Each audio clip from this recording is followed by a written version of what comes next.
What's up, guys? First of all, I really apologize for not making any videos for 6 months, and none of you want to hear excuses as to why. You just want to hear me talk about the current stories in combat sports. So, I want to start off with a bit of a downer because I have been a huge Tszyu fan for a very long time, and I was blown away by what happened against Bakram Murtazaliev, and I've never really been able to get that out of my head. Going into this fight with Fundora, I know I didn't do videos, but I was on a lot of shows, and I was saying that my instinct was that Tszyu should win because I thought he should have won the first fight, even though Fundora showed tremendous heart and he showed improvements. I thought Tszyu would have won clearly without the cut, so I still viewed Tszyu as good as I did beforehand. But the Murtazaliev fight was a shocker. I thought that's not supposed to happen. Murtazaliev doesn't knock people out like that. Tszyu doesn't lose like that. He hasn't lost by knockout before, so what the hell happened there? And going into this rematch with Fundora, I thought, based on the first fight, barring a cut, I would pick Tszyu to win. But that loss to Murtazaliev changes people.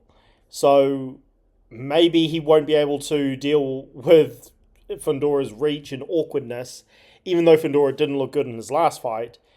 And what I was concerned about turned out to be true. Tszyu, I think, needs to retire early.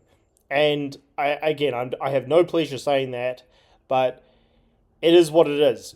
Not everybody can go on to have a Hall of Fame career. And Tszyu, for me, he's just going to have to be one of those guys who unfortunately accepts sometimes you get old before you get old. Because he's only 30, but man, did Fundora bust him up in this fight. When I saw Tszyu get dropped in the first round, I thought, you've got to be kidding me. Tszyu's chin must clearly be gone. Now, he showed tremendous heart, cannot take anything away from him. Nobody should take anything away from him. But throughout the fight, I just thought Tszyu looks worried in there. And Tszyu never used to look worried. In fact, that is why a lot of people, including myself, were very high on him as a prospect, because even though he was never the fastest guy, he never had great defense, he looked like a guy who was there to be knocked out a lot of the time. He never looked like a guy who was truly out of his comfort zone. So I thought, well, that's a good thing. This guy's going to be able to hold it together when he needs to.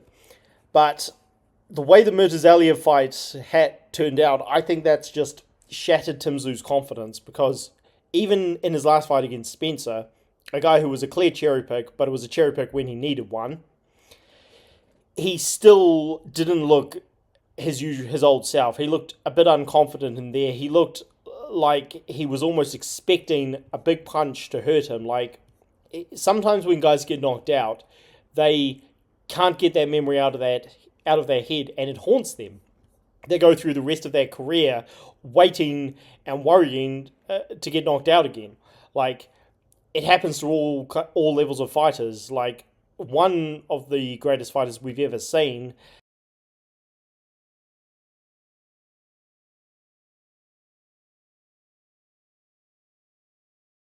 Alexis Arguello, after he got knocked out by Aaron Pryor in the first fight, the rematch came, and Arguello admitted that when he got knocked down, he didn't think about getting up because he wanted to look after his health.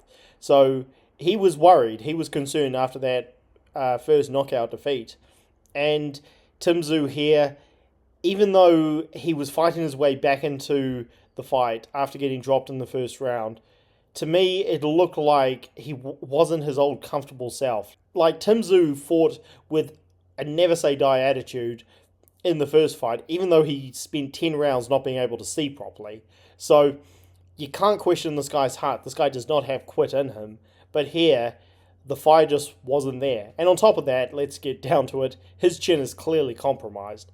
And look, some people, they just don't last long. I mean, not everybody can have a Marvin Hagler, Golovkin type of chin. Not everybody can come back like Duran and Leonard did. Not everybody can come back like the guy we're about to see, Manny Pacquiao. Sometimes you just can't do more than the average. Like, you can come back from a couple of bad defeats, but eventually it just catches up with you. And, you know, I'm saying this almost like a ceremony for Tim Tszyu's career, because I just don't see how he comes back from this. This was a high risk, low reward fight, because if he had won, he would have been back in the top 5. But if he had lost, he may have to consider retirement. And I think he should consider retirement, because when your chin is gone, when you've never had good defense, when you've always been able to get picked apart by your opponents, and you're only going to slow down from here on out, I think it's time to call it a day. And Tim Tszyu definitely hasn't had the career I thought he would end up having. He hasn't had the legacy I thought he'd have, but it's not the end of the world. Wins over Takeshi Inoue, Terrell Goucher is a contender. Tony Harrison, he knocked him out very impressively. Carlos Ocampo won the proper title against Brian Mendoza. That was a good run. Also beat guys like Jeff Horn and Dennis Hogan as a contender back in the day. I mean, it's not a bad career. It's one of those careers that you can kind of compare to Badu Jack, although Jack did change weight classes, and he's still fighting now, just not the best guys. Or George Groves or James DeGale, where there was a lot of hype behind Tim Tszyu, but he didn't go on to have a great career. He just went on to have a very good career. And yeah, it just didn't pan out the way that we wanted, that he had wanted. But I hope Tim Tszyu, considers retirement, and I'll just support him here on out, because he's given us loads of entertainment. And I think I'll talk about how some guys can just lose their careers or lose their prime very quickly for different reasons, because I think Tim Tszyu's just been very unlucky here. But those are my thoughts. I think Tim Tszyu should retire. Hats off to Fundora. I'll do a video on where he goes from here, and I'm back at it now, and I'm staying at it. So hope you guys enjoyed this. Let me know what you guys think down below. Catch you later.